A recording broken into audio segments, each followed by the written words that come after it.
Probably the greatest barrier for a speaker to overcome is the internal voice inside their head. We joke in our workshops that it's the little voice on our shoulder. Often it sounds like one of our parents, or maybe an early teacher, or maybe even a boss. Somebody that corrected us or said something about us. We took it to heart, and we believe it many years later, even though it may not be true. There's also a voice that just guides us on what feels right.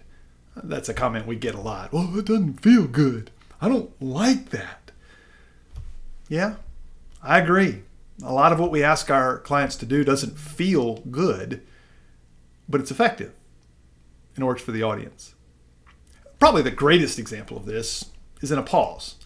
We'll often try to get a speaker to create a 3-second pause before they say something. We'll ask them to put that in there like that. Nobody makes it to 3 seconds the first try. They might get to 1 because internally, a pause feels like a long time. What we need as speakers is not a better feeling. That's what most people want. I want to feel confident. I want to feel good. What we need is the truth. We need to know what it looks like to our audience. We need to know what we should do to be more effective for our audience. That's one of the reasons we love video as a feedback. We talked about that in an earlier speaker chat. It's another reason that it's great to come to a workshop with other people trying to do the same thing, because many voices then can chime in and say, no, it actually looks better when you pause like that. Or when you raise your voice a certain way or do a bigger gesture. We got to overcome that voice. We also follow up with, hey, we live in a free country. Do whatever you want.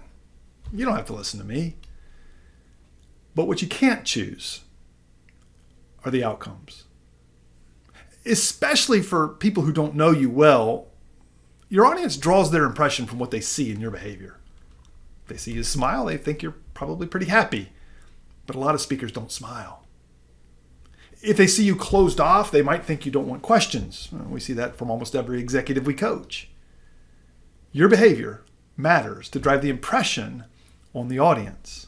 That in turn determines whether they trust you and like you, listen to you, and ultimately consider what you have to say.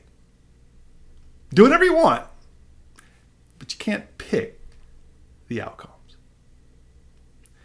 We like to kick that voice on our shoulder to the side and listen to the truth of what you really should be doing to impress your audience. I'm Alan Hoffler. Thanks for watching Speaker Chat.